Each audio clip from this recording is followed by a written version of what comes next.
নাক থেকে ও কান থেকে কি হচ্ছে, রক্তপাত। তাই জন্য আমাদের মাথার উপর, ঘাড়ের উপর হাজার হাজার বায়ু চাপ দেওয়ার পরেও আমরা সেই বায়ুর চাপকে এক বিন্দু অনুভব করতে পারি না। এই 7টা বলয় জানার আগে আমি 3টে বিষয় বলবো। এই 3টে বিষয় যদি তোমরা বুঝতে পারো তাহলে বায়ুচাপ বলয় জলের মতো সহজে বেড়ে। জাস্ট এই 3টে জিনিস বুঝতে হবে। এই 3টে জিনিস যদি বুঝতে পারো তাহলে বায়ুর চাপ বলয় জলের মতো সহজ। বোঝা গেল? আজকে আমি তোমাদের এই বায়ুচাপ বলয়টা সম্পূর্ণ বোঝাবো। তার আগে এটা বলে রাখি যে এই বায়ুচাপ বলয়টা সবচেয়ে ভালো করে তোমাদের বুঝতে হবে, কেননা যদি এই বায়ুচাপ বলয় বুঝতে না পারো তাহলে বায়ু প্রবাহ বুঝতে পারবে না, ফেরেল কোষ, হ্যাডলি কোষ, মেরু কোষ এগুলো কিচ্ছু বুঝতে পারবে না। এছাড়াও বায়ুমণ্ডলের যাবতীয় বিষয়ের কিচ্ছু বুঝতে পারবে না যদি না এই বায়ুচাপ বলয় ভালো করে বোঝো। কেননা এই বায়ুচাপ বলয়ের উপর বায়ুমণ্ডলের বিভিন্ন অংশ বা বিভিন্ন বিষয় নির্ভরশীল। তাই তোমাদের বায়ুচাপ বলয় সবচেয়ে ভালোভাবে বুঝতেই হবে। তো চলো এই বায়ুচাপ বলয় সম্পর্কে আজকে আলোচনা করা যাক। আমাদের এই বায়ুচাপ বলয় বুঝতে গেলে তার আগে আমাদের বুঝতে হবে যে বায়ুর চাপ কি। আচ্ছা, এই বায়ুর চাপ কি এটা বলার আগে আমি একটু বলে নিই যে চাপ কি। চাপ কাকে বলে? দেখো, একটা জিনিস আমি দেখাচ্ছি, এটা দেখো, এই যে আমার হাত আর আমি বোর্ডের ওপর এই যে একটা প্রেসার দিচ্ছি, এটা কি? এটাকেই চাপ বলা হয়। এই যে বোর্ডের উপর আমি একটা প্রেসার দিচ্ছি, এটাকে কি বলা হয়? চাপ বলা হয়। অর্থাৎ চাপ মানে কি? চাপ মানে কোনো বস্তুর দ্বারা অন্য কোনো একটা নির্দিষ্ট জায়গায় যে শক্তি বা যে বল প্রয়োগ করা হচ্ছে, এই যে আমি বল প্রয়োগ করছি, এই বলটাকেই কি বলা হয়? এই বলটাকেই বলা হয় চাপ। এই যে আমি হাত দিয়ে এখানে এই নির্দিষ্ট জায়গার উপর বল প্রয়োগ করছি, এই নির্দিষ্ট জায়গায় যে বল প্রয়োগ করা হচ্ছে, এই বলটাকে কি বলা হচ্ছে? এই বলটাকেই বলা হচ্ছে চাপ। এবার এই হাতের জায়গায় যখন বায়ু কোনো একটা নির্দিষ্ট ক্ষেত্রে বা নির্দিষ্ট জায়গায় যে বল প্রয়োগ করে তাকে বলা হয় কি? তাকে বলা হয় বায়ুর চাপ। কোনো একটা নির্দিষ্ট জায়গায় বায়ু যে বল প্রয়োগ করে বা যে শক্তি প্রয়োগ করছে, সেই শক্তিকেই বলা হচ্ছে বায়ুর কি? চাপ। এবার একটু ভাবো যে আমার এই যে হাতটা আছে, এই হাতটা দিয়ে আমি এখানে বল প্রয়োগ করছি, এখানে আমি চাপ প্রয়োগ করছি। এবার এই হাতটা যদি আমার অনেক বড় হতো, এই হাতটা যদি অনেক বড় হতো তাহলে আমি এখানে এখন যে চাপ দিতে পারছি এর থেকে নিশ্চয়ই বেশি দিতে পারতাম। আবার এই হাতটা যদি আমার ছোট হতো তাহলে আমি যে চাপ দিতে পারছি এর থেকে কম চাপ দিতে পারতাম। তার মানে এখান থেকে তোমরা এটা বোঝার চেষ্টা করো যে এই যে বায়ু, সেই বায়ুর পরিমাণ যদি বেশি হয় তাহলে বায়ু কতটা চাপ দেবে? বেশি চাপ দেবে। আর বায়ুর পরিমাণ যদি কম হয় তাহলে বায়ু কম চাপ দেবে। বুঝতে পারলে? তার মানে কি? বায়ুর পরিমাণ যদি বেশি হয় তাহলে বায়ু বেশি চাপ দেবে, আর বায়ুর পরিমাণ যদি কম হয় তাহলে বায়ু কম চাপ দেবে। ঠিক যেরকম হাতের পরিমাণ, মানে হাতটা যখন বড় হয়ে যাচ্ছিল তখন চাপ বেশি দিতে পারছিলাম, ঠিক সেরকম বায়ুর পরিমাণ যখন বেড়ে যাচ্ছিল তখন বায়ু বেশি চাপ দিতে পারছিল। আবার হাত যদি ছোট হয়ে যায় মানে শক্তি কমে যায়, ঠিক সেরকম বায়ুর পরিমাণ যখন কমে যায়, বায়ুর শক্তি কমে যায়, বায়ু কম চাপ দিতে পারে। বোঝা গেল? এবার তাহলে সংজ্ঞাটা দেখে নাও বায়ুচাপ বলয়ের। বায়ুর চাপের সংজ্ঞা কি? বায়ুর চাপের সংজ্ঞা হলো ভূপৃষ্ঠের কোনো একক পরিমিত ক্ষেত্রে, তার মানে কি ভূপৃষ্ঠের কোনো নির্দিষ্ট একটা জায়গাতে বায়ুমণ্ডলের প্রযুক্ত বল, অর্থাৎ বায়ুমণ্ডল যে বল প্রয়োগ করে বা শক্তির পরিমাণকে, যে শক্তি প্রয়োগ করছে সেই শক্তিকে আমরা কি বলি? সেই শক্তিকেই বলছি আমরা বায়ুর চাপ। অর্থাৎ একটু আগে তোমাদের আমি যে বিষয়টা বোঝালাম সেটাকে কি বলা হচ্ছে? বায়ুর চাপ। তার মানে বায়ুর চাপ মানে হলো বায়ু কোনো একটা নির্দিষ্ট ক্ষেত্রে যে চাপ প্রয়োগ করে তাকে কি বলা হয়? বায়ুর চাপ। এবার কথা হলো বায়ু কতটা চাপ প্রয়োগ করছে। বায়ু কতটা চাপ প্রয়োগ করে? সবচেয়ে বেশি বায়ুর চাপ বুঝতে পারা যায় কোথায়? সমুদ্রপৃষ্ঠে। সবচেয়ে বেশি বায়ুর চাপ কোথায় হয়? সমুদ্রপৃষ্ঠে। এই সমুদ্রপৃষ্ঠে বায়ুর চাপ কত? 1 ইঞ্চ স্কয়ার জায়গাতে বায়ু চাপ দিচ্ছে 14.7 পাউন্ড। এছাড়া 1 সেন্টিমিটার স্কয়ার জায়গাতে বায়ুর চাপ কত? 1 সেন্টিমিটার স্কয়ার জায়গাতে বায়ুর চাপ হলো 1034 গ্রাম, অর্থাৎ 1 কিলোগ্রামের কাছাকাছি। তাহলে ভাবো 1 সেন্টিমিটার স্কয়ার জায়গাতে বায়ুর চাপ কত? 1034 গ্রাম। আর 1 ইঞ্চ স্কয়ার জায়গাতে বায়ুর চাপ কত? এই 1 ইঞ্চ স্কয়ার জায়গাতে বায়ুর চাপ হলো 14.7 পাউন্ড। বোঝা গেল? এবার দেখো এই যে বায়ুর চাপ, এই বায়ুর চাপ নিশ্চয়ই মাপতে হবে। কোন যন্ত্র দিয়ে বায়ুর চাপ মাপা যায়? বায়ুর চাপ মাপার যন্ত্রের নাম হলো ব্যারোমিটার। ঠিক যেরকম ভাবে বায়ুর উষ্ণতা মাপার যন্ত্রের নাম বা টেম্পারেচার মাপার যন্ত্রের নাম হলো থার্মোমিটার, ঠিক সেরকমই বায়ুর চাপ মাপার যন্ত্রের নাম কি? বায়ু চাপ মাপার যন্ত্রের নাম ব্যারোমিটার। এই ব্যারোমিটার অনেক ধরনের হয়, যেমন ফর্টিন্স ব্যারোমিটার, অ্যানিরয়েড ব্যারোমিটার। এছাড়া প্রথম যে বায়ুর চাপ মাপা হয়েছিল যে যন্ত্রের দ্বারা সেটা হলো টরিসিলের ব্যারোমিটার। এছাড়াও অল্টিমিটার, ব্যারোগ্রাফ, এই সমস্ত যন্ত্রের দ্বারাও বায়ুর চাপকে মাপা যায় বা পরিমাপ করা যায়। তাহলে বায়ুর চাপ মাপার যন্ত্রের নাম কি? বায়ুর চাপ মাপার যন্ত্রের নাম হলো ব্যারোমিটার, অল্টিমিটার এবং ব্যারোগ্রাফ। বোঝা গেল। এছাড়া বর্তমান সময় আধুনিক প্রযুক্তির যুগে আমরা জিপিএস বা স্যাটেলাইটের মাধ্যমে বায়ুর চাপকে মাপতে পারছি। তোমাদের প্রত্যেকের কাছেই আশা করছি ফোন আছে, এবং সেই ফোনে আমরা যখন গুগল করি তখন বায়ুর চাপ পেয়ে যাই। তাহলে ফোনে কি ব্যারোমিটার আছে? না, সেটা জিপিএস এর মাধ্যমে এবং স্যাটেলাইটের মাধ্যমে আমরা বায়ুর চাপকে দেখে ফেলছি। তো আধুনিক প্রযুক্তির যুগে জিপিএস, স্যাটেলাইট এদের দ্বারাও বায়ুর চাপকে পরিমাপ করা যায়। এরপরে দেখো, এই যে বায়ুর চাপ, এই বায়ুর চাপ আমি কি বললাম, কোথাও অনেক বেশি হয়, কোথাও অনেক কি হয়, কম হয়। তো পৃথিবীতে সবচেয়ে বেশি যে বায়ুর চাপ রেকর্ড করা হয়েছিল সেটা কোথায় রেকর্ড করা হয়েছিল? পৃথিবীতে সবচেয়ে বেশি যে বায়ুর চাপ রেকর্ড করা হয়েছিল সেটা হলো সাইবেরিয়ার ইরকুটাস্ক অঞ্চলে। সাইবেরিয়ার ইরকুটাস্ক অঞ্চলে, এই যে সাইবেরিয়ার ইরকুটাস্ক অঞ্চল, এই সাইবেরিয়ার ইরকুটাস্ক অঞ্চলে সবচেয়ে বেশি বায়ুর চাপ রেকর্ড করা হয়েছিল। কত বায়ুর চাপ ছিল সেখানে? 1075.2 মিলিবার, 1075.2 মিলিবার। তাহলে সেখানে বায়ুর চাপ কত ছিল? 1075.2 মিলিবার। কত তারিখ? 1893 সালের 14 জানুয়ারি। 1893 সালের 14 জানুয়ারি। কোথায়? সাইবেরিয়ার ইরকুটাস্ক অঞ্চলে। সাইবেরিয়ার ইরকুটাস্ক অঞ্চলে বায়ুর চাপ কত ছিল? 1075.2 মিলিবার। এবং সবচেয়ে কম বায়ুর চাপ কোথায়? সবচেয়ে কম বায়ুর চাপ দেখা গেছে মারিনা দ্বীপে। সবচেয়ে কম বায়ুর চাপ কোথায় দেখা গেছে? সবচেয়ে কম বায়ুর চাপ দেখা গেছে মারিনা দ্বীপে। বোঝা গেল? এটা রেকর্ড করা হয়েছিল। কত রেকর্ড করা হয়েছিল? 877 মিলিবার। তাহলে সবচেয়ে কম বায়ুর চাপ কোথায় দেখা গেছিল? মারিনা দ্বীপে। এবং কত ছিল বায়ুর চাপ? 877 মিলিবার। কত ছিল বায়ুর চাপ? 877 মিলিবার। এবং সমুদ্রপৃষ্ঠে প্রমাণ বায়ুর চাপ, সমুদ্রপৃষ্ঠে প্রমাণ বায়ুর চাপ কত? সমুদ্রপৃষ্ঠে প্রমাণ বায়ুর চাপ হলো 1013.25 মিলিবার। তাহলে সমুদ্রপৃষ্ঠে প্রমাণ বায়ুর চাপ কত? 1013.25 মিলিবার। এই এমবি বা মিলিবার হলো বায়ু চাপ মাপার একক। বায়ুর চাপ মাপার এককের নাম কি? এমবি মানে মিলিবার। বায়ুর চাপ মাপার এককের নাম কি? বায়ুর চাপ মাপার এককের নাম হলো মিলিবার। এই প্রত্যেকটা জিনিস তোমাদের মনে রাখতে হবে, কেননা এগুলো প্রত্যেকটাই শর্ট কোশ্চেনে চলে আসে। এই প্রত্যেকটা জিনিস প্রচন্ড ইম্পর্টেন্ট, কেননা এমসিকিউ, এসএকিউ প্রত্যেকটা জায়গাতে শর্ট কোশ্চেনের জন্য এই প্রত্যেকটা জিনিস খুব ইম্পর্টেন্ট। এগুলো তোমাদের বেশি করে মুখস্থ করে রাখতে হবে। বোঝা গেল? তো এই পুরো জিনিসটা বুঝতে পেরেছো। এরপরে চলো আমরা আস্তে আস্তে বায়ু চাপ বলয় সম্পর্কে জেনে নিই। এখন আমরা এই বায়ু চাপ বলয় সম্পর্কে জানবো। তো এই বায়ুর চাপ বলয়, আচ্ছা বলয় মানে কি? বলয় মানে হলো রিং বা বেষ্টন করে থাকা। বলয় মানে কি? বলয় মানে হলো রিং বা বেষ্টন করে থাকা। বায়ু যখন কোনো একটা নির্দিষ্ট জায়গায় বেষ্টিত হয়ে থাকে তখন তাকে কি বলা হয়? তখন তাকে বলা হয় বায়ুর চাপ। তাহলে কোনো একটা নির্দিষ্ট জায়গা কোথায়? পৃথিবী। তাহলে এই যে পৃথিবী, এই পৃথিবীর উপর যখন বায়ুর চাপ বেষ্টন করে থাকে, রিং এর মতো চারিদিক থাকে, তখন তাকে কি বলা হচ্ছে? তখন তাকে বলা হচ্ছে বায়ুর চাপের বলয়। বোঝা গেল? তাহলে বায়ুর চাপের বলয় মানে কি? বায়ুর চাপ পৃথিবীর উপর কোনো একটা নির্দিষ্ট জায়গাতে যখন বলয়ের মতো করে অবস্থান করে তখন তাকে কি বলা হয়? তখন তাকে বলা হয় বায়ুর চাপ বলয়। বোঝা গেল? তখন তাকে কি বলা হয়? বায়ুর চাপ বলয়। এবার এই যে বায়ুর চাপ আছে, এই বায়ুর চাপকে কটা ভাগে ভাগ করা যায়? এই বায়ুর চাপকে দুটো ভাগে ভাগ করা যায়। এই বায়ুর চাপকে কটা ভাগে ভাগ করা যায়? দুটো ভাগে। একটা উচ্চ চাপ, একটা কি? একটা হলো উচ্চ চাপ, আরেকটা কি? আরেকটা হলো নিম্ন চাপ। একটা কি? উচ্চ চাপ, আরেকটা কি? নিম্ন চাপ। একটা কি? উচ্চ চাপ, আরেকটা কি? নিম্ন চাপ। উচ্চ চাপ মানে কি? উচ্চ মানে বেশি। যখন কোন একটা জায়গাতে বায়ুর পরিমাণ বেশি হয় তখন সেখানে আমরা বায়ুর চাপ কি দেখতে পাবো? উচ্চ চাপ। এই জায়গাতে যখন বায়ুর পরিমাণ বেশি হবে তখন এখানে বায়ু বেশি চাপ দেবে এবং সেটা হবে উচ্চ চাপ। আর কোনো একটা জায়গাতে যখন বায়ুর পরিমাণ কমে যায় তখন সেই জায়গায় আমরা কি দেখতে পাই? নিম্নচাপ। তাহলে বায়ুর পরিমাণ যদি বেশি থাকে তাহলে কি হয়? বায়ুর পরিমাণ বেশি থাকলে হয় উচ্চচাপ, এবং বায়ুর পরিমাণ যখন কম থাকে তখন হয় কি? তখন হয় নিম্নচাপ। বায়ুর পরিমাণ বেশি থাকলে হয় উচ্চচাপ, বায়ুর পরিমাণ কম থাকলে হয় নিম্নচাপ। বোঝা গেল? এবার দেখো, এই যে চাপ বলয় আমরা দেখলাম, এই চাপ বলয়ও দু ধরনের হয়। একটা কি? উচ্চ চাপ বলয়, আর একটা কি? নিম্নচাপ বলয়। যখন এই পৃথিবীর ওপরে উচ্চ চাপ এরকম ভাবে বেষ্টন হয়ে থাকবে তখন তাকে আমরা কি বলবো? তখন তাকে বলবো উচ্চ চাপ বলয়। আর যদি নিম্নচাপ এভাবে বেষ্টিত হয়ে থাকে তখন তাকে কি বলবো? তখন তাকে বলবো নিম্নচাপ বলয়। তাহলে এটাকে কি বলবো? উচ্চ চাপ বলয়। এটাকে কি বলবো? উচ্চ চাপ বলয়। আর এটাকে কি বলবো?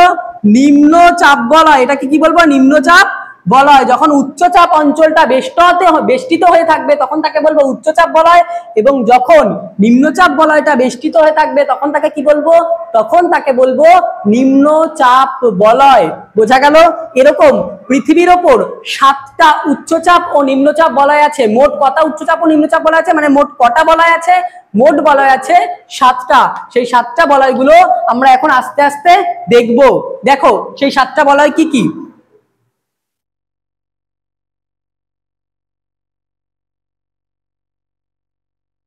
এই 7টা বলয় জানার আগে আমি 3টে বিষয় বলবো। এই 3টে বিষয় যদি তোমরা বুঝতে পারো তাহলে বায়ুচাপ বলয় জলের মতো সহজ হবে। কি কি সেই 3টে? ফার্স্ট কি? ফার্স্ট হলো উষ্ণতা। ফার্স্ট কি? ফার্স্ট হলো উষ্ণতা। ফার্স্ট কি? উষ্ণতা। ফার্স্ট কি? উষ্ণতা। যদি উষ্ণতা বেশি থাকে তাহলে বায়ুর চাপ বলয় কি হবে? যদি উষ্ণতা বেশি থাকে তাহলে বায়ুর চাপ, যদি উষ্ণতা বেশি থাকে তাহলে বায়ুর চাপ কম হয়। যদি উষ্ণতা বেশি থাকে তাহলে বায়ুর চাপ কি হয়? কম হয়। আর উষ্ণতা কম থাকলে বায়ুর চাপ কি হয়? বেশি হয়। কেননা যেই উষ্ণতা বাড়ে, এখানে যখন টেম্পারেচার বেড়ে যাবে তখন এখানে যে বায়ুটা আছে বায়ুটা গরম হবে, এবং আমরা জানি গরম বায়ু কেমন হয়? গরম বায়ু হয় হালকা। গরম বায়ু কেমন হয়? হালকা। এবং তা প্রসারিত হয়, এবং প্রসারিত হয়ে উপরের দিকে উঠতে থাকে। এই যে গরম বায়ু হালকা ও প্রসারিত হয়ে উপরের দিকে ওঠে, তাই এখানে বায়ুর পরিমাণ কি হয়? কমে যায়। আর এখানে যে বায়ুর পরিমাণ কমে যাচ্ছে, এখানে কি তৈরি হলো? এখানে তৈরি হলো নিম্নচাপ। এখানে কি তৈরি হলো? নিম্নচাপ। তাহলে উষ্ণতা যদি বাড়ে বায়ুর চাপ কি হয়? কমে। আর উষ্ণতা যদি কমে বায়ুর চাপ কি হয়? বাড়ে। তার মানে উষ্ণতার সঙ্গে বায়ুর চাপ কি সম্পর্কে আছে? উষ্ণতার সঙ্গে বায়ুর চাপ আছে ব্যস্ত সম্পর্কে। এরপরে আরেকটা জিনিস বুঝতে হবে, কি? সেটা হলো আর্দ্রতা। এরপরে যেটা বুঝতে হবে সেটা হলো আর্দ্রতা। আর্দ্রতা মানে বায়ুতে কতটা জলীয় বাষ্প আছে। এক কথায় বায়ুতে কতটা জল আছে সেটা হলো বায়ুর আর্দ্রতা। এই বায়ুতে যদি জল থাকে তাহলে বায়ু হালকা হয়। বায়ুতে জল থাকলে বায়ু কি হয়? হালকা হয়। এবং সেই হালকা বায়ু কেমন হবে? হালকা বায়ু হবে নিম্নচাপ যুক্ত। তাই বায়ুতে জল থাকলে বায়ুর চাপ কি হয়? বায়ুর চাপ কম থাকে। বায়ুতে জল না থাকলে বায়ুর চাপ কি হয়? বেশি হয়। এই জন্যই তোমরা দেখতে পাবে যে জলীয় বাষ্পপূর্ণ বায়ু কেমন হয়? হালকা হয়। জলীয় বাষ্পপূর্ণ বায়ু কেমন হয়? হালকা হয়। তাই চাপ কি থাকে? কম থাকে। কিন্তু জলীয় বাষ্প বিহীন বায়ু অর্থাৎ শুষ্ক বায়ু ভারী হয়। তাই সেখানে বায়ুর চাপ কি হয়? বেশি হয়। আমাদের শীতকালে দেখবা বায়ুতে জলীয় বাষ্প থাকে না, তাই বায়ুর চাপ কি হয়? বেশি হয়। কিন্তু গরমকালে বায়ুতে জলীয় বাষ্প থাকে, তাই বায়ুর চাপ কি হয়? বায়ুর চাপ কম হয়। এরপরে 3 নম্বর কি বুঝতে হবে? 3 নম্বর হলো আবর্তন গতি। এই আবর্তন গতির জন্য বায়ু কি হয়? ছিটকে যায়। আবর্তন গতির পরিমাণ যদি বেশি হয় তাহলে বায়ু কি হয়? ছিটকে যায়। তাহলে যেখানে আবর্তন গতির পরিমাণ বেশি, যেখানে আবর্তন গতি বেশি কাজ করে সেখানে বায়ু কি হয়? ছিটকে যাচ্ছে। এবার বায়ু যদি ছিটকে যায় তাহলে কি তৈরি হবে? বায়ু ছিটকে গেলে তৈরি হবে নিম্নচাপ। তাহলে আবর্তন গতি যদি বেশি কাজ করে সেখানে কি তৈরি হয়? নিম্নচাপ। আর আবর্তন গতি যদি কম কাজ করে, মানে আবর্তন গতির মান যদি 0 হয় তাহলে সেখানে কি হবে? উচ্চচাপ। বোঝা গেল? তার মানে আমরা কিন্তু এখানে পরিষ্কার করে একটা জিনিস দেখতে পাচ্ছি, উষ্ণতা, আর্দ্রতা আর আবর্তন গতি এই 3টের পরিমাণই যখন বেশি হচ্ছে তখন আমরা দেখছি চাপ কমছে, আর এই 3টের পরিমাণই যখন কমে যাচ্ছে চাপ বেড়ে যাচ্ছে। জাস্ট এই 3টে জিনিস বুঝতে হবে। এই 3টে জিনিস যদি বুঝতে পারো তাহলে বায়ুর চাপ বলা হয় জলের মতো সহজ। বোঝা গেল? আবার বলছি শোনো, কারণ এই 3টে জিনিসের উপর বায়ুর চাপ সম্পূর্ণরূপে নির্ভর করছে। একটা হলো উষ্ণতা। উষ্ণতা বাড়লে বায়ুর চাপ কি হবে? উষ্ণতা বাড়লে বায়ুর চাপ কমবে। উষ্ণতা বাড়লে বায়ুর চাপ কমে। উষ্ণতা কমলে বায়ুর চাপ বাড়ে। আর্দ্রতা, তার মানে জলীয় বাষ্প যদি বাতাসে বাড়ে বায়ুর চাপ কমবে। জলীয় বাষ্প বাতাসে না থাকলে বায়ুর চাপ বাড়বে। এক কথায় শুষ্ক বায়ুর ওজন কি হয়? বেশি হয়। এবং তারপরে আছে কি? আবর্তন গতি। আবর্তন গতির পরিমাণ যদি বাড়ে তাহলে বায়ুর চাপ কমবে, এবং আবর্তন গতির পরিমাণ যদি কমে তাহলে বায়ুর চাপ বাড়বে। বোঝা গেল? এটা হলো কি? এটা হলো পৃথিবী। এটা কি? এটা পৃথিবী। আর এই পৃথিবীর একদম মাঝ বরাবর কি আছে? পৃথিবীর একদম মাঝ বরাবর আছে 0 ডিগ্রি বা নিরক্ষরেখা। পৃথিবীর একদম মাঝ বরাবর কি আছে? পৃথিবীর একদম মাঝ বরাবর আছে নিরক্ষরেখা। পৃথিবীর একদম মাঝ বরাবর কি আছে? পৃথিবীর একদম মাঝ বরাবর আছে নিরক্ষরেখা। আর এটা কি? এটা হলো সূর্য। এটা কি? এটা হলো সূর্য। এই সূর্য থেকে এই পৃথিবীতে কি আসে? সূর্য থেকে পৃথিবীতে আলো আসে। সূর্য থেকে পৃথিবীতে কি আসে? আলো আসে। আমরা সবাই জানি যে এই নিরক্ষরেখার উপর সূর্যের আলো কিভাবে পড়ে? লম্বভাবে। নিরক্ষরেখার উপর সূর্যের আলো কিভাবে পড়ে? লম্বভাবে পড়ে। যেহেতু নিরক্ষরেখার উপর সূর্যের আলো লম্বভাবে পড়ে, তাই এই অঞ্চলে, এই পুরো অঞ্চলে আমরা কি দেখতে পাই? এই পুরো অঞ্চলে দেখতে পাই সূর্যের আলো লম্বভাবে পড়ার জন্য এই অঞ্চলের বায়ু প্রচন্ড গরম, এবং বায়ু প্রচন্ড গরম হয়ে আস্তে আস্তে কোন দিকে উঠে যায়? উপরের দিকে। তাহলে এখানে কি তৈরি হবে? এখানে নিম্নচাপ তৈরি হয়েছে। তাহলে এখানে কি তৈরি হবে? নিম্নচাপ। প্রত্যেকটা চাপ বলয় সৃষ্টির জন্য 3টে করে কারণ বলবো, আর এই 3টে করে কারণ যদি বুঝতে পারো বায়ুর চাপ বলয় জলের মতো সহজ, তাহলে কটা করে কারণ বলবো? প্রত্যেকটা চাপ বলয় সৃষ্টির জন্য 3টে করে কারণ বলবো, 3টে, 3 লজ। এই 3টে ল বা 3টে সূত্র যদি মনে রাখতে পারো তাহলে বায়ু চাপ বলয় জলের মতো সহজ। বোঝা গেল? দেখো এই যে নিরক্ষীয় নিম্নচাপ বলয়, এখানে মাঝখানে কোন রেখা আছে? নিরক্ষরেখা। আর এই নিরক্ষরেখার চারপাশে গড়ে উঠেছে কি? গড়ে উঠেছে নিরক্ষীয় নিম্নচাপ বলয়। এই নিরক্ষীয় নিম্নচাপ বলয় উভয় গোলার্ধে 0 ডিগ্রি থেকে 5 ডিগ্রির মধ্যে, 0 ডিগ্রি থেকে 5 ডিগ্রির মধ্যে উত্তর ও দক্ষিণ দেখতে পাওয়া যায়। বোঝা গেল? তাহলে নিরক্ষীয় নিম্নচাপ বলয় অক্ষাংশ কত? নিরক্ষীয় নিম্নচাপ বলয় হলো উভয় গোলার্ধে 0 ডিগ্রি থেকে 5 ডিগ্রি উত্তর ও দক্ষিণের মধ্যে নিরক্ষীয় নিম্নচাপ বলয় গড়ে উঠেছে। তাহলে এখানে নিরক্ষীয় নিম্নচাপ বলয় মানে নিম্নচাপ কেন সৃষ্টি হয়েছে? 3টে কারণ। ফার্স্ট কারণ কি? এখানে সূর্যের রশ্মি লম্ব হয়ে পড়ে, সূর্য রশ্মি লম্ব হয়ে পড়ার জন্য প্রচন্ড গরম হয়, এবং গরম হওয়ার জন্য সমস্ত বায়ু আস্তে আস্তে উপরের দিকে উঠে যায় এবং বায়ুর চাপ কমে। তার মানে এখানের বায়ু কি হচ্ছে? এখানের বায়ু আস্তে আস্তে উপরের দিকে উঠে যায় এবং বায়ুর চাপ কি হয়? কমে যায়। সেকেন্ড কি? এখানে আবর্তন গতি কি? এখানে আবর্তন গতি সবচেয়ে বেশি। আমরা জানি যে নিরক্ষরেখায় আবর্তন গতি সবচেয়ে বেশি হয় এবং মেরুতে আবর্তন গতি সবচেয়ে কম হয়। তাহলে নিরক্ষরেখায় আবর্তন গতি কি? সবচেয়ে বেশি। আবর্তন গতি যদি সবচেয়ে বেশি হয় তাহলে বায়ু কি হবে? ছিটকে যাবে। আবর্তন গতি সবচেয়ে বেশি হওয়ার জন্য বায়ু কি হয়? বায়ু দুদিকে ছিটকে যায়। এখানের বায়ু দুদিকে কি হয়? ছিটকে যায়। এই যে বায়ু দুদিকে ছিটকে গেল তার মানে বায়ুর পরিমাণ কি হলো? কমলো। এবং এই আবর্তন গতির জন্য এই যে বায়ু ছিটকে গেল এর জন্য এখানে কি তৈরি হলো? নিম্নচাপ। এবং থার্ড কি? এই পুরো অঞ্চলে জলভাগের পরিমাণ বেশি। এই পুরো অঞ্চলে কিসের পরিমাণ বেশি? জলভাগের পরিমাণ বেশি। তাহলে জলভাগের পরিমাণ যদি বেশি থাকে তাহলে বাতাসে জলীয় বাষ্প কি থাকবে? জলীয় বাষ্প বেশি থাকবে। আর আমি বলেছি যে বাতাসে যদি আর্দ্রতার পরিমাণ বেশি থাকে তাহলে বাতাসে আর্দ্রতার পরিমাণ বেশি হলে সেখানে আমরা কি দেখতে পাবো? সেখানে আমরা নিম্নচাপ দেখতে পাবো। বোঝা গেল? তাহলে 3টে কারণ কি বললাম? সূর্যরশ্মি লম্ব হয়ে পড়ে, এখানে আর্দ্রতা প্রচন্ড বেশি, এবং তার সাথে আবর্তন গতি বেশি কাজ করে। আবর্তন গতি বেশি কাজ করে বলে এখানের বায়ু দুদিকে ছিটকে যায় এবং তার জন্য এখানে কি তৈরি হয়েছে? এখানে তৈরি হয়েছে নিরক্ষীয় নিম্নচাপ বলয়। এখানে কি তৈরি হয়েছে? নিরক্ষীয় নিম্নচাপ বলয়। নিরক্ষীয় নিম্নচাপ বলয়। নিম্নচাপ বলয়। এর ইংরেজি কি? Equatorial low pressure belt. এর ইংরেজি কি? Equatorial low pressure belt. এবার একটা জিনিস বলছি, ভালো করে বুঝবে। এই জিনিসটা যদি ভালো করে না বোঝো কিচ্ছু বুঝতে পারবে না। এই যে এখানের বায়ু কোন দিকে উঠে যাচ্ছে? এখানের বায়ু উপরের দিকে উঠে যায়। তাহলে ভেবে দেখো এখানের বায়ু যখন উপরের দিকে উঠে যাচ্ছে বায়ুতে কি অনুভূমিক প্রবাহ হচ্ছে? না। তাহলে বায়ুতে যদি অনুভূমিক প্রবাহ না হয় আমি বায়ু প্রবাহকে অনুভব করতে পারবো না। এর জন্য এই অঞ্চলটা সবসময় কেমন থাকে? শান্ত থাকে। এই অঞ্চলটা সবসময় কেমন থাকে? শান্ত থাকে। এর জন্য এই অঞ্চলকে বলা হয় শান্ত বলয় বা শান্ত মণ্ডল। এই নিরক্ষীয় নিম্নচাপ শান্ত মণ্ডল। এই নিরক্ষীয় নিম্নচাপ বলয়টা কেমন? শান্ত থাকে, তাই নিরক্ষীয় শান্ত বলয় বলা হয় একে। এটাকে নিরক্ষীয় শান্ত বলয় ছাড়া আরেকটা নামেও ডাকা হয়, সেটা হলো ডোলড্রামস। তাহলে এই অঞ্চলে বায়ু সবসময় কোন দিকে ওঠে? এই অঞ্চলে বায়ু সবসময় উপরের দিকে ওঠে। তার জন্য বায়ুতে অনুভূমিক প্রবাহ হয় না। আর এই যে বায়ুতে অনুভূমিক প্রবাহ হলো না এর জন্য এখানে কি তৈরি হয়েছে? শান্ত বলয়। এবার একটা জিনিস বলছি শোনো, এই যে বায়ুর অনুভূমিক প্রবাহ, বায়ুর এই অনুভূমিক প্রবাহকে বলা হয় বায়ু প্রবাহ। বায়ুর এই অনুভূমিক প্রবাহকে কি বলা হয়? বায়ু প্রবাহ। বায়ু যখন অনুভূমিক ভাবে প্রবাহিত হয় মানে এখান থেকে বায়ু এদিকে চলে গেল, এটাকে কি বলছি আমি? এটাকে বলছি বায়ু প্রবাহ। বোঝা গেল? আর বায়ু যখন উলম্ব ভাবে প্রবাহিত হয়, বায়ু যখন উলম্ব ভাবে প্রবাহিত হয় বায়ু আস্তে আস্তে উপরের দিকে উঠছে, বায়ু আস্তে আস্তে নিচের দিকে নামছে, এই উলম্ব প্রবাহকে বলা হয় বায়ু স্রোত। এই উলম্ব প্রবাহকে কি বলা হয়? এই উলম্ব প্রবাহকে বলা হয় বায়ু স্রোত। এই উলম্ব প্রবাহকে কি বলা হয়? বায়ু স্রোত। তাহলে বায়ু যখন অনুভূমিক ভাবে প্রবাহিত হয় তাকে কি বলা হয়? বায়ুর এই অনুভূমিক প্রবাহকে বলা হয় বায়ু প্রবাহ। এবং বায়ু যখন উলম্ব ভাবে প্রবাহিত হয় তখন তাকে কি বলা হয়?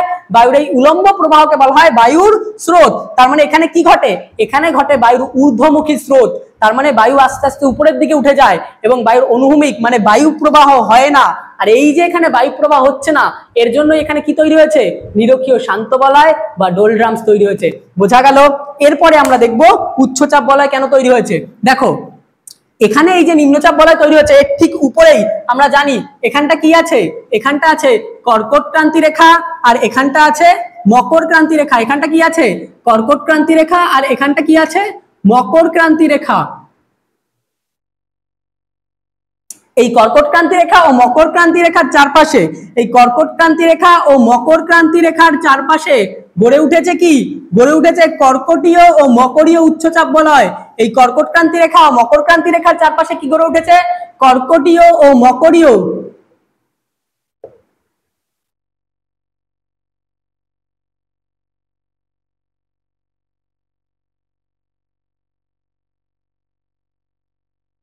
কর্কটীয় ও মকরীয় উচ্চচাপ বলয়। তাহলে কর্কট ক্রান্তি রেখা আর এই মকর ক্রান্তি রেখার চারপাশে কি গড়ে উঠেছে? কর্কটীয় মকরীয় উচ্চচাপ বলয়। কেন তৈরি হয়েছে? তিনটে কারণ। কেন তৈরি হয়েছে? তিনটে কারণ। ওই যে বললাম তিনটে কারণ বলবো, পুরো জলের মতো সহজ হয়ে যাবে। এখানে কর্কটীয় মকরীয় উচ্চচাপ বলয় কেন সৃষ্টি হয়েছে ভালো করে বুঝবে। এই যে স্রোতটা আসছিল, এই যে বায়ুটা আস্তে আস্তে উপরের দিকে উঠলো, নিরক্ষীয় নিম্নচাপ অঞ্চলের যে বায়ুটা আস্তে আস্তে উপরের দিকে উঠলো, সেই বায়ুটা এখানে কি হয়? নেমে আসে। এই বায়ুটা যেটা উপরের দিকে উঠেছিল সেটা এখানে এসে কি হয়? নেমে আসে। তার মানে এখানে বায়ু নিমজ্জনন ঘটে, এখানে বায়ু আস্তে আস্তে নিচের দিকে নামে। ভেবে দেখো, এখানে একটা বায়ু তো ছিলই, তারপরে আরো একটা বায়ু আস্তে আস্তে নিচের দিকে নামলো, তাহলে এখানে বায়ুর পরিমাণ বাড়বে না কমবে? নিশ্চয়ই বাড়বে বায়ুর পরিমাণ। তাহলে এই যে বায়ুর পরিমাণ বাড়লো, এর জন্য কি তৈরি হবে? এর জন্য উচ্চচাপ তৈরি হয়। বোঝা গেল? এখানে এই যে বায়ুর পরিমাণ বাড়লো, এর জন্য কি তৈরি হয়েছে? এর জন্য উচ্চচাপ তৈরি হয়েছে। এরপরে কি এখানে সূর্যরশ্মি কিভাবে পড়ে? এখানে সূর্যরশ্মি তির্যক ভাবে পড়ে। এই যে এই অঞ্চলে সূর্যরশ্মি তির্যক ভাবে পড়ছে, তাহলে তির্যক ভাবে পড়লে উষ্ণতা বেশি থাকবে না কম থাকবে? উষ্ণতা কম হবে। এই যে তির্যক ভাবে পড়ার জন্য উষ্ণতা কম হয়, তাই বায়ুর চাপ কি হয়? বেড়ে যায়। কারণ আমি বলেছিলাম উষ্ণতার সাথে বায়ুর চাপ কি সম্পর্কে থাকে? ব্যস্ত সম্পর্কে। উষ্ণতা বাড়লে বায়ুর চাপ কমে, উষ্ণতা কমলে বায়ুর চাপ বাড়ে। তাহলে এটা যে তির্যক ভাবে পড়ছে, এখানে উষ্ণতা কি হচ্ছে? উষ্ণতা কম পাচ্ছে। আর উষ্ণতা কম পাওয়ার জন্য বায়ুর চাপ কি হচ্ছে? বায়ুর চাপ বাড়ছে। আরেকটা কারণ কি? আরেকটা কারণ হলো এই যে মেরু অঞ্চল, এই মেরু অঞ্চল থেকে একটা বায়ু এদিকে আসে। এই মেরু অঞ্চল থেকে কি হয়? এই মেরু অঞ্চল থেকে একটা বায়ু কোন দিকে যায়? কর্কটীয় মকরীয় উচ্চচাপ বলয়ে আসে। তাহলে ভেবে দেখো, এখানটা এমনি বায়ু ছিল, তারপরে আবার এই মেরু অঞ্চল থেকে, মানে মেরু অঞ্চলের বায়ু এমনি ঠান্ডা বায়ু, সেই ঠান্ডা বায়ু যখন এখানে আসছে, এখানে টেম্পারেচারকে কি করছে? কমিয়ে দিচ্ছে। আর টেম্পারেচার কমে গেলে বায়ুর চাপ কি হবে? বাড়বে। তাহলে এই কর্কটীয় মকরীয় উচ্চচাপ বলয় সৃষ্টির তিনটে কারণ কি কি বললাম? তির্যক ভাবে সূর্যরশ্মি এসে পৌঁছাচ্ছে, তির্যক ভাবে সূর্যরশ্মি এসে পৌঁছানোর জন্য উচ্চচাপ তৈরি হলো। সেকেন্ড কি বললাম? সেকেন্ড বললাম এই নিরক্ষীয় নিম্নচাপ বলয়ের যে বায়ু, সেই বায়ুটা এখানে আবার নেমে আসছে, তার মানে বায়ু নিমজ্জনন ঘটছে। এই যে বায়ু নিমজ্জনন ঘটছে, এখানে এই জন্য কি তৈরি হয়েছে? উচ্চচাপ পড়েছে। আর থার্ড কি বললাম? থার্ড হলো এই যে মেরু অঞ্চল, সেই মেরু অঞ্চল থেকে একটা বায়ু যায়, এই মেরু অঞ্চল থেকে একটা ঠান্ডা বায়ু যেহেতু যাচ্ছে, তাই টেম্পারেচারকে কমিয়ে দিচ্ছে, এবং এই টেম্পারেচার কমে যাওয়ার জন্য এখানে কি তৈরি হয়েছে? এখানে উচ্চচাপ তৈরি হয়েছে। এবার একটা জিনিস বলছি, ভালো করে শোনো। এই যে অঞ্চলটা, এই অঞ্চলের অক্ষরেখা কত? এই অঞ্চলে 25 ডিগ্রি থেকে 35 ডিগ্রি দক্ষিণ এবং 25 ডিগ্রি থেকে 35 ডিগ্রি উত্তর অক্ষরেখার মধ্যে এই কর্কটীয় মকরীয় উচ্চচাপ বলয় দেখতে পাওয়া যায়। তাহলে কর্কটীয় মকরীয় উচ্চচাপ বলয় কত ডিগ্রি থেকে কত ডিগ্রির মধ্যে দেখতে পাওয়া যায়? 25 ডিগ্রি থেকে 35 ডিগ্রি উত্তর ও 25 ডিগ্রি থেকে 35 ডিগ্রি দক্ষিণ অক্ষরেখার মধ্যে কর্কটীয় ও মকরীয় উচ্চচাপ বলয় গড়ে উঠতে দেখা যায়। এবার একটু একটা জিনিস দেখো, এখানে বায়ু কি হচ্ছে? আস্তে আস্তে নিচের দিকে নামছে না? তাহলে এখানে বায়ুর নিমজ্জনন ঘটছে না? এখানে বায়ু কি হচ্ছে? নিচের দিকে নামছে। এই যে বায়ু নিচের দিকে নামছে, তার মানে কি বায়ুর নিমজ্জিত স্রোত আমরা দেখতে পাচ্ছি। বায়ুর কি দেখতে পাচ্ছি? নিমজ্জিত স্রোত। বায়ুর কি অনুভূমিক প্রবাহ হচ্ছে? না, বায়ুর অনুভূমিক প্রবাহ হয় না। তার মানে এই অঞ্চলটাও কি থাকে? এই অঞ্চলটাও শান্ত থাকে। প্রাচীনকালে যখন ইউরোপ বা মধ্যপ্রাচ্য থেকে আমেরিকায় ঘোড়াভর্তি জাহাজ যেত এই অঞ্চলের ওপর থেকে, তখন ওই ঘোড়াভর্তি জাহাজগুলো যেতে গিয়ে এই অঞ্চলে এসে থেমে যেত, কেননা বায়ুর অনুভূমিক প্রবাহ হয় না। আর বায়ুর যদি অনুভূমিক প্রবাহ না হয়, তাহলে প্রাচীনকালের ওই ঘোড়াভর্তি জাহাজ, যেগুলো পালতোলা জাহাজ ছিল, সেই পালতোলা জাহাজ কি এগোবে? এগোবে না। এই যে পালতোলা জাহাজ এগোয় না, এই পালতোলা জাহাজ না এগোনোর জন্য তারা কি করত? তাদের কাছে নির্দিষ্ট পরিমাণ খাবার থাকানোর জন্য এবং নির্দিষ্ট টাইমের মধ্যে পৌঁছানোর জন্য তারা কিছু ঘোড়াকে সমুদ্রে ফেলে দিত, আটলান্টিক মহাসাগরে ফেলে দিত। এই যে কিছু ঘোড়াকে আটলান্টিক মহাসাগরে ফেলে দিল, এইখান থেকেই এই অক্ষাংশর নাম হলো কি? এই অক্ষাংশর নাম হলো অশ্ব অক্ষাংশ। এই অক্ষাংশের নাম কি হলো? অশ্ব অক্ষাংশ। তাহলে অশ্ব অক্ষাংশ কাকে বলা হচ্ছে? 25 ডিগ্রি 35 ডিগ্রি উত্তর অক্ষরেখাকে কি বলা হচ্ছে?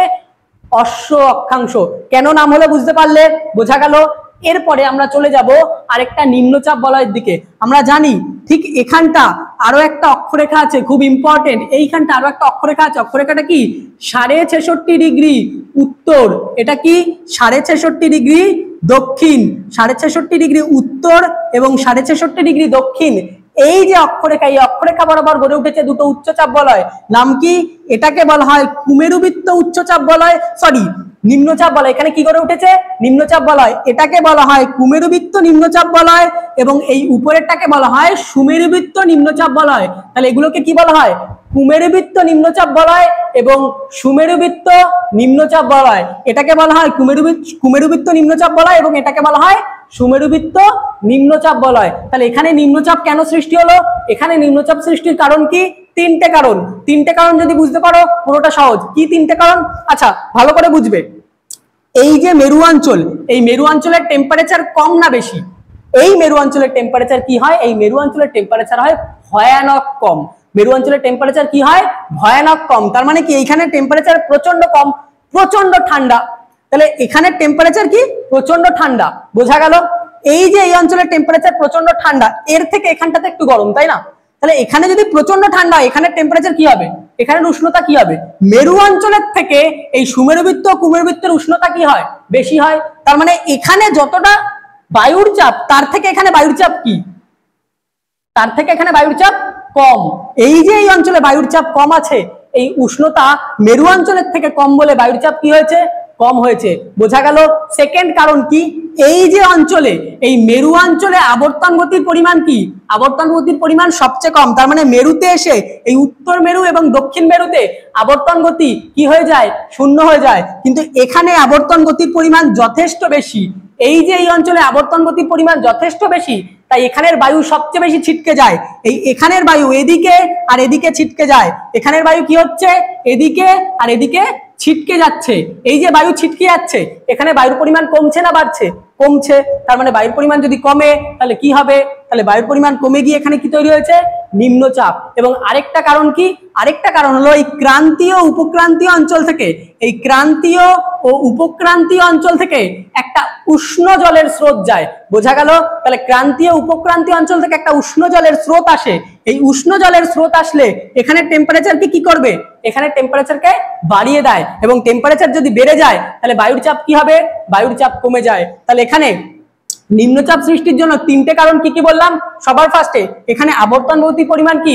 আবর্তন গতির পরিমাণ মেরুর থেকে বেশি, তাই এখানের বায়ু ছিটকে দুদিকে চলে যায়। কোন দুদিকে চলে যায়?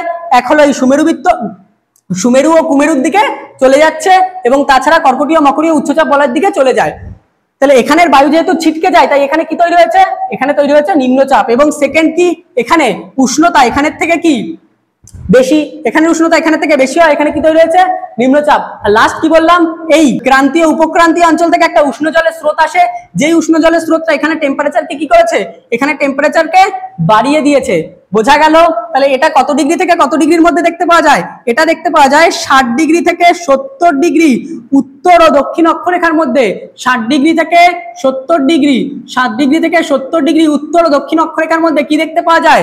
দেখতে পাওয়া যায় সুমেরুবৃত্ত ও কুমেরুবৃত্ত নিম্নচাপ বলয়। তাহলে 60 ডিগ্রি থেকে 70 ডিগ্রি অক্ষরেখার মধ্যে দেখতে পাওয়া যায় সুমেরুবৃত্ত ও কুমেরুবৃত্ত নিম্নচাপ বলয়। এবং লাস্ট এখানে আছে সুমেরু ও কুমেরু উচ্চচাপ বলয়। সুমেরু ও কুমেরু উচ্চচাপ বলয়। এখানে কি আছে? উচ্চচাপ। এখানে কি আছে? উচ্চচাপ। এখানে কি আছে? উচ্চচাপ। আর এখানে কি ছিল? Low pressure. এখানে কি ছিল? Low pressure. তাহলে সুমেরু ও কুমেরু কি? উচ্চচাপ বলয়। এখানে উচ্চচাপ বলয় কেন তৈরি হয়েছে? সবার ফার্স্টে দেখো, এখানে সূর্যরশ্মি ভয়ানক তির্যক ভাবে পড়ে। এখানে সূর্যরশ্মি কিভাবে পড়ে? তির্যক ভাবে। এত তির্যক ভাবে পড়ে যে এখানে টেম্পারেচার কি? সবচেয়ে কম। আর এখানে টেম্পারেচার কম হওয়ার জন্য বায়ু প্রচন্ড ভারী। কেননা আমরা জানি ঠান্ডা বায়ু ভারী হয়, এবং তা ভারী হলে নিচের দিকে নেমে আসবে, এবং এখানে এই নিচের দিকে নেমে আসার জন্য এখানে কি তৈরি হয়েছে? এখানে উচ্চচাপ তৈরি হয়েছে। সেকেন্ড কারণ কি? সেকেন্ড কারণ হলো এখানে আবর্তন গতি শূন্য। এই আবর্তন গতি শূন্য হওয়ার জন্য এখানের বায়ু ছিটকে যেতে পারে না। যেহেতু বায়ু ছিটকে যেতে পারে না, তাই এখানে কি তৈরি হয়েছে? এখানে তৈরি হচ্ছে উচ্চচাপ। আর থার্ড কারণ কি? এখানের বায়ুতে জলীয় বাষ্পের পরিমাণ ভয়ানক কম। যেহেতু জলীয় বাষ্প কম থাকে, তাই এখানের বায়ু কি হয়েছে? শুষ্ক। এখানের বায়ু কেমন? শুষ্ক। আর এখানের বায়ু যেহেতু শুষ্ক থাকে, তাই এখানে কি তৈরি হয়েছে? এখানে তৈরি হয়েছে উচ্চচাপ। বোঝা গেল? তাহলে উচ্চচাপ কেন তৈরি হয়েছে এই দুটো জায়গাতে? কারণ কি? কারণ তিনটে কারণ বললাম। আবর্তন গতি শূন্য, আবর্তন গতি শূন্য হওয়ার জন্য বায়ু ছিটকে যেতে পারে না, সেখানেই থেকে যায়। সেকেন্ড কারণ কি বললাম? টেম্পারেচার প্রচন্ড কম। টেম্পারেচার যেহেতু প্রচন্ড কম, তার জন্য এখানে চাপ কি হয়েছে? চাপ হয়েছে প্রচন্ড বেশি। আর থার্ড কারণ কি বললাম? থার্ড কারণ হলো এই যে অঞ্চল, এই অঞ্চলে সূর্যরশ্মি কিভাবে পড়ছে? তির্যক ভাবে। তার জন্য এই অঞ্চলে বায়ুতে জলীয় বাষ্পের পরিমাণ কি থাকছে? জলীয় বাষ্পের পরিমাণ থাকছে অনেক কম। আর যেহেতু বায়ুতে জলীয় বাষ্প থাকে না, তাই বায়ুর চাপ কি হয়? বেশি হয়। বোঝা গেল? এবার আগের দিন আমি একটা ভিডিওতে বলেছিলাম ঋতু পরিবর্তনের কথা। তোমরা যারা ওই ঋতু পরিবর্তনের ভিডিওটা দেখেছো তারা জানো যে সূর্যরশ্মি সবসময় এই 0 ডিগ্রিতে লম্বভাবে পড়ে না, সূর্যরশ্মি কখনো কখনো কর্কট ক্রান্তি রেখার উপর লম্ব হয়ে পড়ে, আবার কখনো কখনো মকর ক্রান্তি রেখার উপর লম্ব হয়ে পড়ে। এই যে কর্কট ক্রান্তি রেখা ও মকর ক্রান্তি রেখা লম্ব হয়ে পড়ছে, তার জন্য এই পুরো চাপ বলয়টা কি করছে, এই পুরো চাপ বলয়টা তার নির্দিষ্ট জায়গা থেকে মাঝে মাঝে শিফট করে যায়। কখনো কখনো উত্তরে শিফট করে যায়, আবার কখনো কখনো দক্ষিণে শিফট করে যায়। কখনো এই পুরো চাপ বলয় আস্তে আস্তে উত্তরের দিকে ঢুকে যায়, আবার কখনো কখনো পুরো চাপ বলয় আস্তে আস্তে নিচের দিকে চলে আসে। যখন কর্কট ক্রান্তি রেখার উপর সূর্যের আলো লম্ব হয়ে পড়ছে, তার মানে এই অঞ্চলে লম্ব হয়ে পড়ছে, তখন নিরক্ষীয় নিম্নচাপ বলয় কোথায় অবস্থান করে, এখানে, এবং এটা আস্তে আস্তে উত্তরের দিকে চলে যায়। বোঝা গেল? তার মানে এই পুরো চাপ বলয়টা কোন দিকে শিফট করলো, উত্তর গোলার্ধে।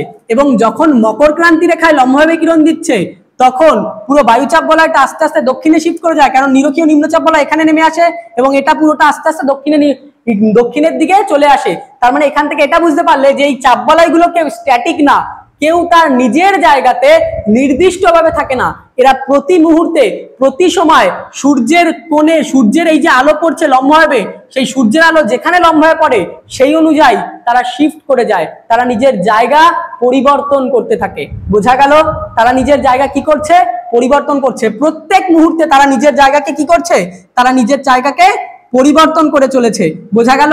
তাহলে এই যে পুরো জায়গাটা, এই জায়গাটা অর্থাৎ 80 ডিগ্রি থেকে 90 ডিগ্রি দক্ষিণ এবং 80 ডিগ্রি থেকে 90 ডিগ্রি উত্তর, এখানে কি তৈরি হচ্ছে, সুমেরু উচ্চচাপ ও কুমেরু উচ্চচাপ বলয়। লাস্ট তোমাদের সাথে একটা যে বিষয় নিয়ে আলোচনা করব এবং তারপরে এই ভিডিওটা শেষ করব, কি এই যে আমরা বায়ুর চাপ পড়লাম, এই বায়ুর চাপকে আমরা বুঝতে পারি না কেন? এই যে বায়ুমণ্ডলের চাপ দিচ্ছে, বায়ুমণ্ডলের একটা চাপ আছে, সেটা আমরা বুঝতে পারি না কেন?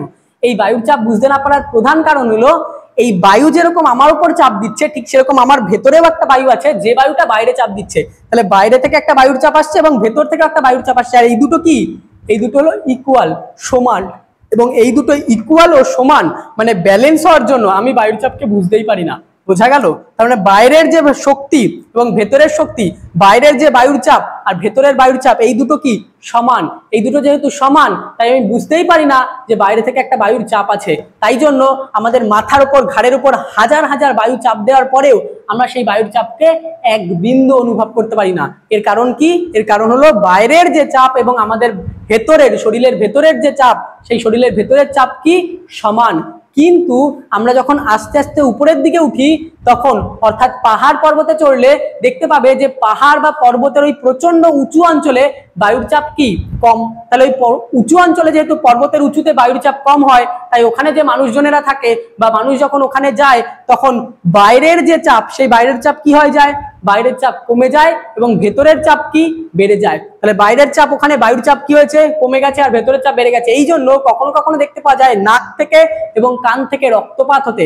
নাক থেকে এবং কান থেকে যে রক্তক্ষরণ হচ্ছে, তার কারণটা হলো এই বায়ু চাপ। কেননা বাইরের চাপটা কি হচ্ছে, বাইরের চাপটা কমে যাচ্ছে এবং ভেতরের চাপটা বেড়ে যাচ্ছে। এর জন্য নাক থেকে ও কান থেকে কি হচ্ছে, রক্তপাত। বোঝা গেল যে আমরা বায়ুর চাপ কেন বুঝতে পারি না। এরপরেও তোমাদের যদি এই বায়ুচাপ বলয় নিয়ে দ্বিতীয় অন্য কোনো কোশ্চেন থাকে, তাহলে কমেন্ট করো, আমি পরের দিন কমেন্টের উত্তর দেখে পুরোটা বুঝিয়ে দেওয়ার চেষ্টা করব।